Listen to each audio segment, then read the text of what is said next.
Again, Darren Cepulis, HPC Segment Manager for ARM, here to give you a quick introduction to ARM and our activities with HPC.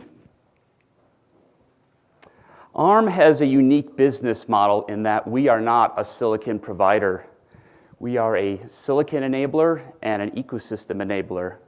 We are a scale-out business model, not a scale-up business model. We, as this slide talks about, ARM is everywhere or plans to be everywhere. Anywhere that there is processing to be done, ARM expects to be able to play.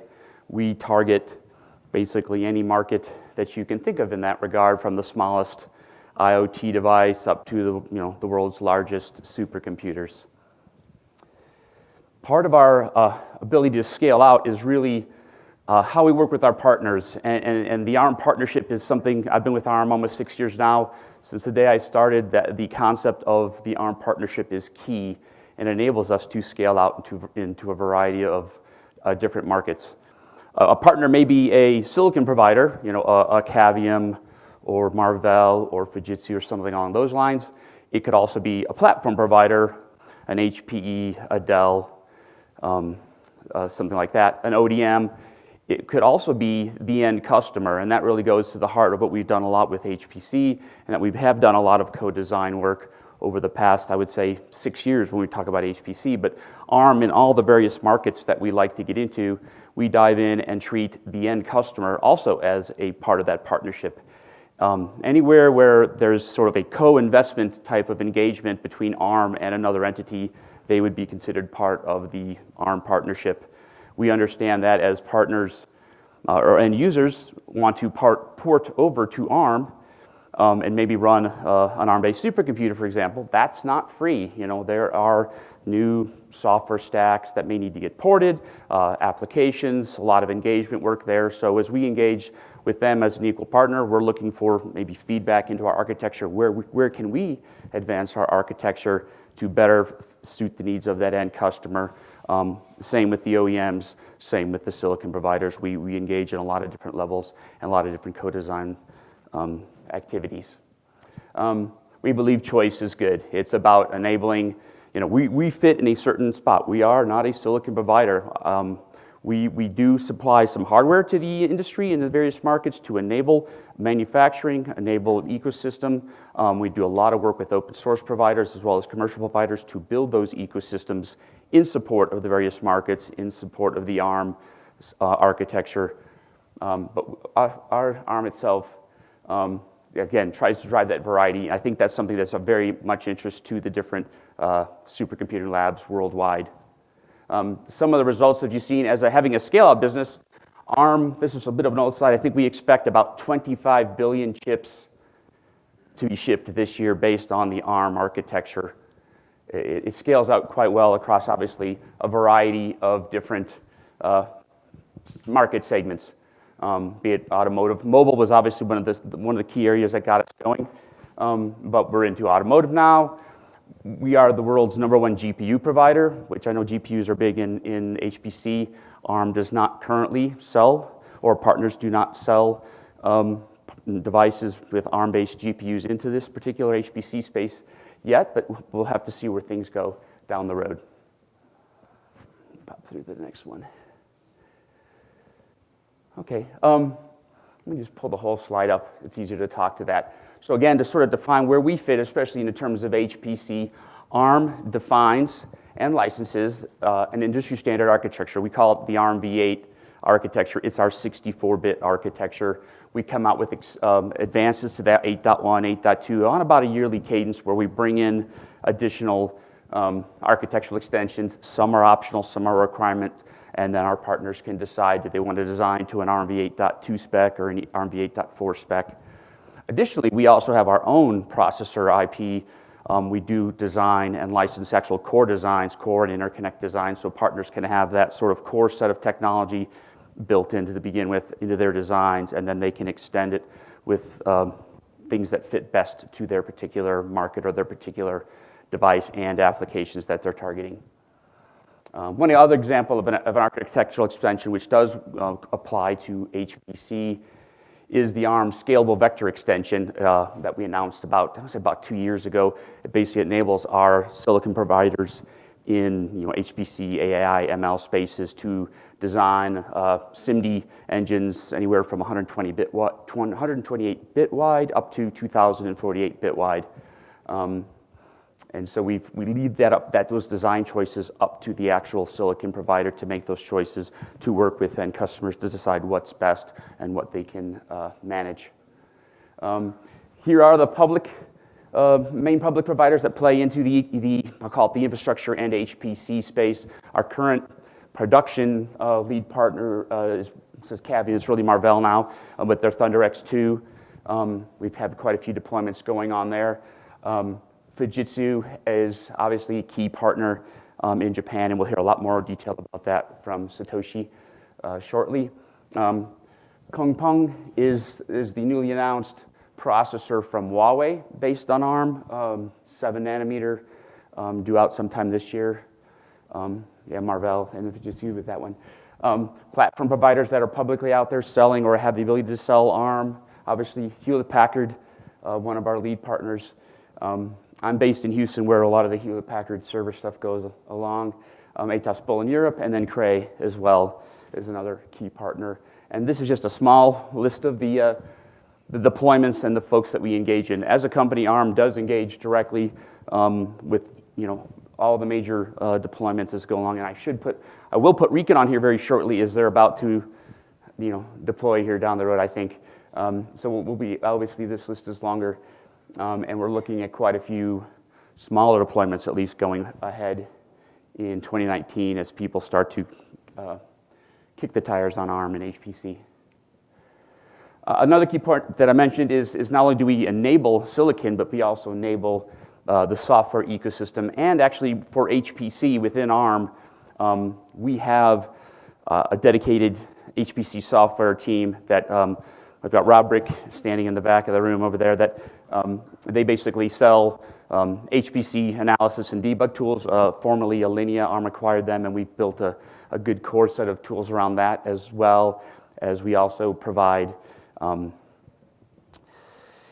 compilers, tool chains, math libraries, and things of that, things that you would expect. So we have both the open source software as well as commercially supported tool chains for our partners and the ecosystem. And then we do actually have professional services and support teams on hand in support of HPC as well. So you wouldn't be calling me as the marketing guy. You'd have somebody that really was a good person to engage technically. These folks will engage with commercial software providers, open source software providers, as well as end users to make sure things run properly and fully optimized. Be doing it then. Okay, great. Another key point of ARM, and this goes back to our IP. Projectors overheating. Not running an ARM processor, I know that. Sorry. For the last, ARM has been into the infrastructure space for server and networking for going into that for about 8 years now, and then really targeting HPC for about the last 6. Okay, we'll see how long it lasts. We'll keep it going. It wasn't until just 2018, the end of last year, where we actually announced a infrastructure-targeted roadmap and product line in terms of IP to be licensed by ARM. In the past, we had one big roadmap and a big IP line called the Cortex line, which was focused anywhere from embedded, IoT, mobile, you name it, server and other things. And they decided, hey, let's try to split those a bit so we can get a little bit more focused on what really needs to happen in the server space. Both the Cortex and what we call Neoverse product line are 64-bit, and there is quite a bit of overlap in terms of design points and things like that. But if you don't have the constraints of a mobile space to play, you can do some significant performance things that really get us a leg up in the infrastructure space for networking, server, and HPC. These are the code names that we announced last fall. Cosmos being sort of the existing stuff that was already in the market, based on this, call it the Cortex line. Aries is our first Neoverse IP node, And we tied these to actually manufacturing nodes as well. ARM also enables is a fabless model for our partners. And so we are well tied out with companies like Samsung and TSMC to make sure that the partners can build at the most cutting edge nodes. There is a bit of an advantage to having a deep footprint into mobile space where they are driving those nodes pretty heavily, and then we can pull in behind it and build a server part based on a lot of the similar manufacturing work that's gone on. Speaking of Aries, as a quick update, pop through here, we did announce Aries as an officially launched last month. And while we were planning on, making at least a 30% jump in core performance, generation to generation, our first jump was actually more towards 60%, and that was just purely from a compute core standpoint. That's not gauging anything about clock speeds or other aspects that a particular silicon provider may design in to the product.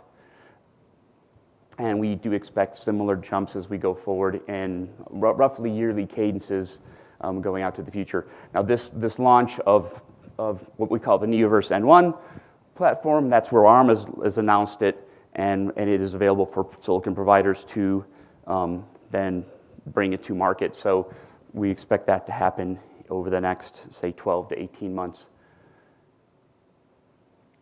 Pop through. Another part of the software ecosystem, and this is a bit of an eye chart, so I'm not going to go through it, but just to understand that ARM we do consider as an industry standard architecture. It's obviously the most prevalent one out there in terms of the number of units that go, but we also define from a hardware platform standpoint, we want to make sure that when you get a box, you can just put on basically whatever you want in terms of software, from the basic, I want my choice of an OS. The prevalent OSs that you guys like to deploy for HPC, they should just run out of the box. So we do provide a set of specifications to all our partner providers and platform providers, and that defining things like ACPI and UEFI and how you boot it. And we've seen good success with that. It took quite a few years to iron out these wrinkles and get off of more of that embedded mind frame that we saw from a lot of our partners and pull it into the more, these are open platforms where they could pretty much want to put anything on there. So that was a key point. Obviously, we drive a lot of the basic different stacks that you see all the way up to the application space. Looking at the optimizations, ARM does also work with our silicon providers, making sure that if they've done their own microarchitecture or they've used our microarchitecture, we've got the optimizations in place with our commercially supported libraries, compilers, tools, and things like that. I think that's key. As an end customer, you don't have to worry about, now what did Marvell do here or what did Fujitsu do here? No, you want to be able to just get the tool chains that you need and go with it and know you're getting a fairly good optimized performance. And these tool chains are looking quite mature now. We've had some really good experiences porting applications and showing good performance as we engage with the different sites on their various applications. One last slide. Again, this goes back to this is the one thing we do sell directly to the end customer for HPC, which is the ARM Forge professional tool set. I think I covered a little bit of this already, but pop through. And again, also I mentioned we have the tool chains, the commercial compilers, as well as open source compilers. We support both GNU, LLVM, and a commercially supported set of compilers and libraries. The other key thing about Forge, it's not just ARM. It does support ARM, and that's key to have, but it's a cross-platform set of tools. It will support x86, it'll support NVIDIA, it'll support IBM Power. So we understand data centers are heterogeneous and are going to be that way for, I'm sure, many years to come. So this is a good tool chain to adopt if you're continue going to HPC. And I'm 10 seconds to go. I can't not mention this. Our first top 500 system launched and delivered or deployed just prior to SC18 last year and landed number 203 on top 500 and 38 on HPCG benchmark lists from our folks at Sandia. So really grateful for their investment and faith in ARM and the partners like Red Hat, Mellanox, and HPE to get that cluster deployed and successfully in place. And I am out of time. So thank you. Thank you very much.